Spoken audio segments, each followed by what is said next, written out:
Online dating, it holds incredible promise, doesn't it? I mean, the chance to connect with someone really vibrant, maybe charming, perhaps across cultures, like a Filipina.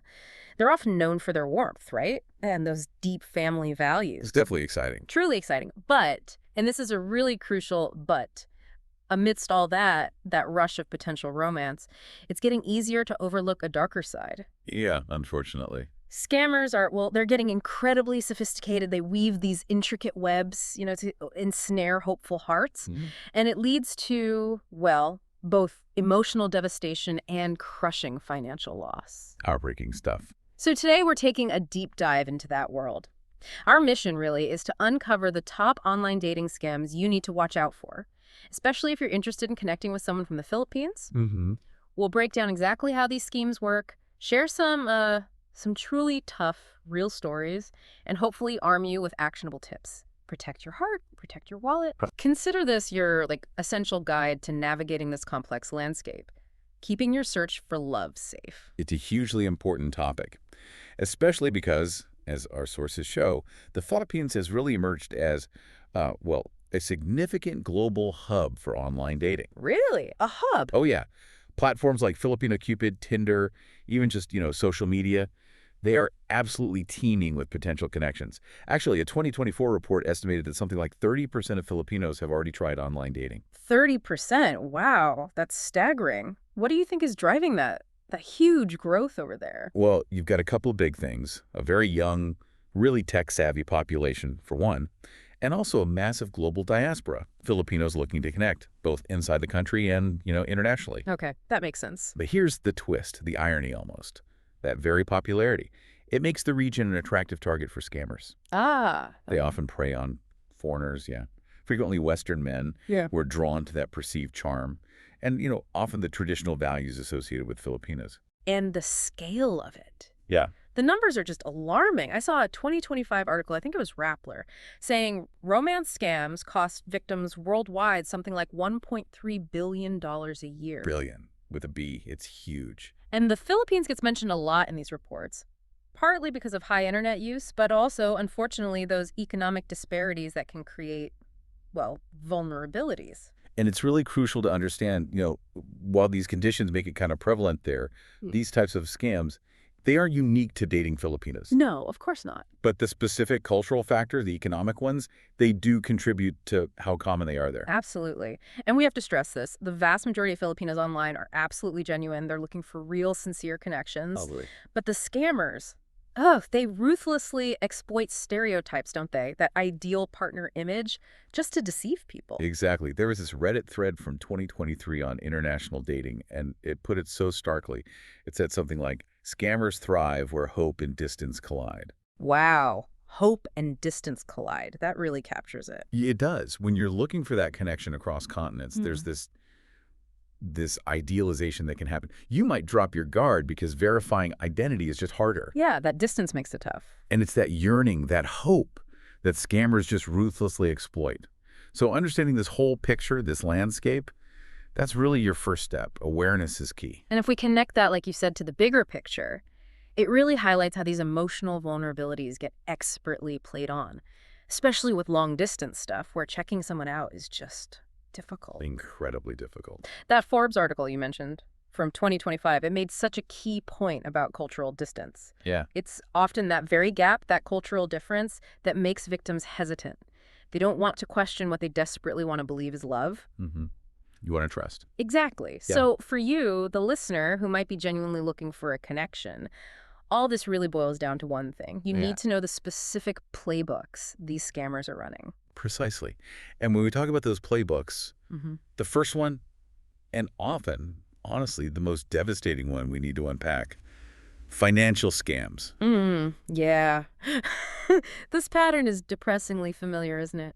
Scammers build up this deep emotional connection, sometimes over weeks, maybe even months. Right. They invest time. And then, bam, suddenly there's an emergency, they need money, supposed medical crises, urgent travel costs, maybe paying off some made-up debts. And we've seen really specific, chilling examples, like Interpol. They had a report in 2024. The international police. Yeah, it highlighted this case. A U.S. man sent $10,000, 10 grand, to a Filipina girlfriend for a supposed medical crisis. Mhm. Turned out, she didn't even exist. Oh, that's brutal. And they're so insidious because the requests often start small, don't they? Yep, very small. Maybe just $50 for a phone bill, something you wouldn't really think twice about helping with. But then they escalate, and quickly it grows into thousands. The classic grooming tactics. Then you have catfishing. Catfishing, where they create completely fake profiles. Exactly. Using stolen photos, often of really attractive women, just to lure victims in. And it's gotten so sophisticated now. I saw a BBC investigation, 2025, I think, found scammers in Southeast Asia, Philippines included. Using AI now, too. Right. Using AI-generated images or stock photos to make these completely fake people. It's not just blurry pictures anymore. No, it's much slicker. Another really potent tactic, this one's more psychological manipulation, is love bombing. Love bombing. Okay, can you break that down? What exactly is it, and why is it so effective in these scam situations? It's absolutely brutal. Love bombing is basically when they just overwhelm you with affection. Constant messages, showering you with compliments, declarations of love really fast. Wow, that sounds intense. Oh, it is. Promises of marriage sometimes. Yeah. It's all designed to gain your trust super quickly and just bypass your rational thinking. Okay, so flood the senses. Pretty much. And what's really fascinating, Psychology Today had an article on this in 2023 explaining why it works so well. It actually triggers dopamine. The brain chemical. Yeah, floods your brain's reward system. It makes victims almost physically less capable of seeing those crucial red flags that might otherwise jump out. Yeah. It's like a chemical manipulation almost. Wow. A direct hack into our emotional system. Okay, and then another really common one, visa or travel scams. Ah, yeah. This scenario is all about creating this urgent need. They need money for flights or maybe visa fees so they can finally come meet you in person. They dangle that carrot, the real-life meeting. Exactly.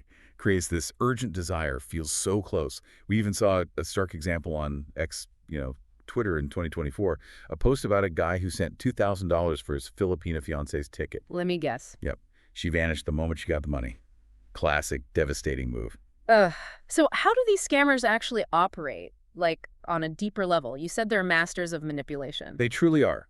Our sources, you look at the FBI's Internet Crime Report from 2024, countless real stories. They paint a very clear and honestly disturbing picture. Okay, lay it out. How does it usually start? Well, first, crafting those fake profiles, they're incredibly convincing. They'll use stolen photos, maybe those AI ones we mentioned, Yeah. often of very attractive Filipinas, Right. and they pair them with these backstories designed to pull at your heartstrings.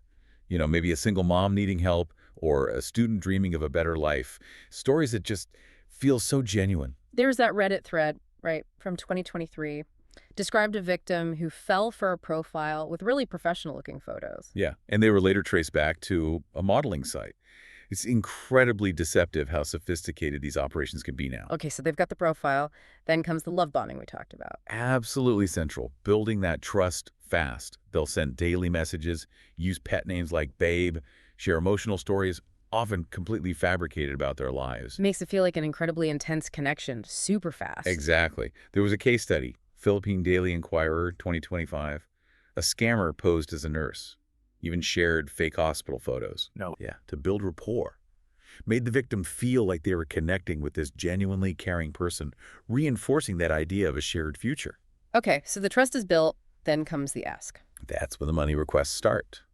They'll cite those made-up emergencies, sick relative, sudden bill, or, like we said, travel costs to finally meet. And it happens fast. Shockingly fast sometimes. Consumer Reports found in 2024 that something like 60% of romance scam victims actually sent money within 3 months of first contact. 3 months. Wow, that's quick to build that level of false intimacy. It really is. And then come the inconsistencies, the evasions. The red flags start popping. Exactly. Scammers consistently avoid video calls or meeting in person. They'll have endless excuses, technical problems. Oh, I'm too shy. Maybe even cite cultural norms about privacy. Anything to avoid being seen. Right. And their stories often shift. Details about their job, their family, where exactly they live. They might change over time. If you're really listening, you'll start hearing contradictions.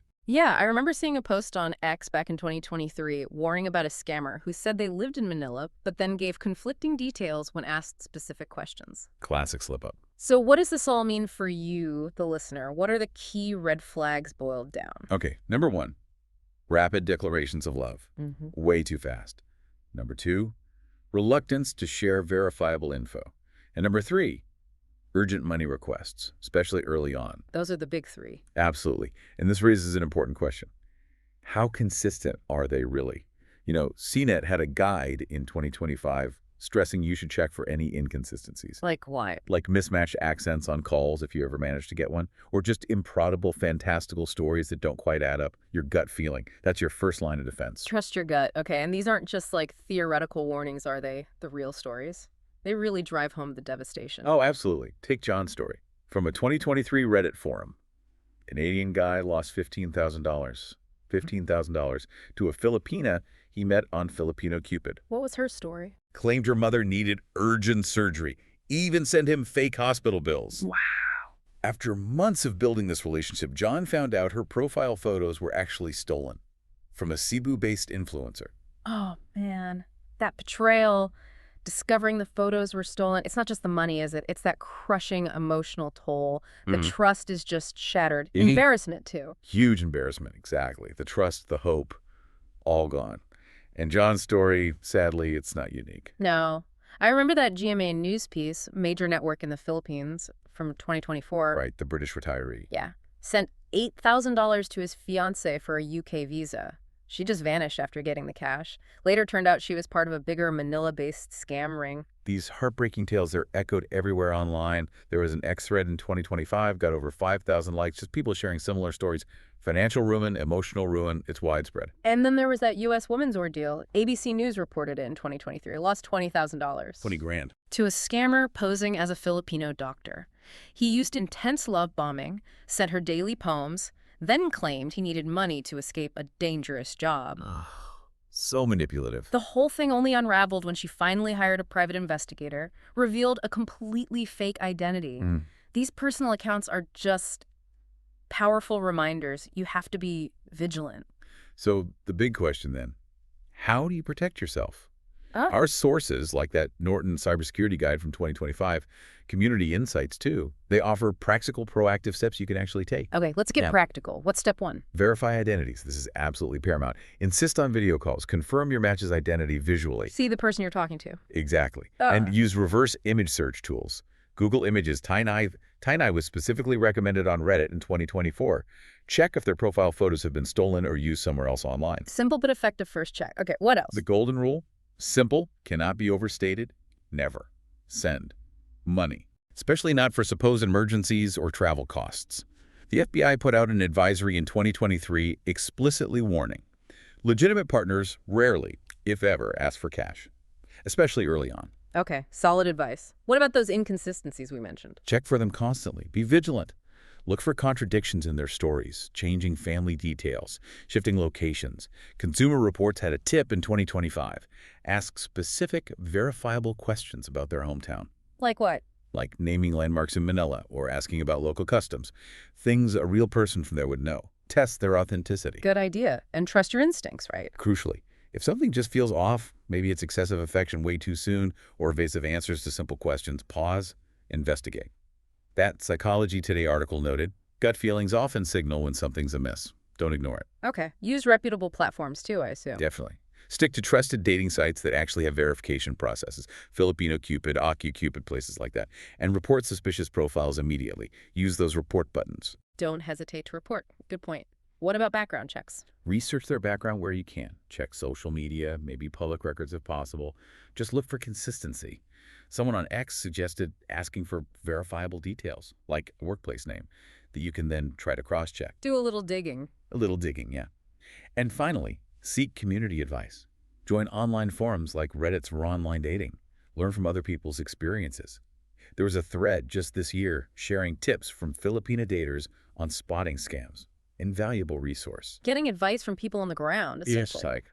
And, beyond just scam awareness, understanding a bit about Filipino culture can actually help you identify genuine connections, too. How so? Well, Filipinos are often genuinely family-oriented. They value sincerity, commitment in relationships. Recognizing those genuine traits can sometimes help differentiate. Okay, so cultural context matters, but we also have to acknowledge the economic side, right? Yeah, absolutely. Economic challenges in the Philippines, like that 15% poverty rate reported by the Philippine Statistics Authority in 2024, that can unfortunately make some individuals vulnerable. Not necessarily scammers themselves, but vulnerable to being exploited by organized scam networks. Right. It's often organized crime behind it. To be absolutely clear, yes. Right. A 2023 Rappler article really highlighted this. It's often organized scam rings, operating at a sophisticated level. They're the ones driving this fraud, not usually individual Filipinas seeking genuine connections. And these rings actively exploit cultural stereotypes for their own gain. That's a really important distinction. And, on a human level, a genuine Filipino might actually be cautious about sharing personal details early That's on. true. Privacy norms may be bad experiences in the past, so sometimes patience is really key. Building a real, authentic bond takes time, letting trust develop naturally. Okay, so wrapping this all up, what's the main takeaway for someone listening? While online dating with a Filipina can absolutely be a beautiful, fulfilling journey, rich cultural exchange, genuine connection, it's all possible. Got it. But, as we've seen, scams like catfishing, love bombing, those financial fraud schemes, Yeah. they are very real, devastating risks. They can turn hope into heartbreak incredibly fast. Yeah, those stories of victims losing thousands, Hmm. emotionally, financially, they're powerful reminders. Vigilance is just so crucial. Absolutely crucial. So embrace the potential for romance, definitely. But always, always keep your eyes wide open.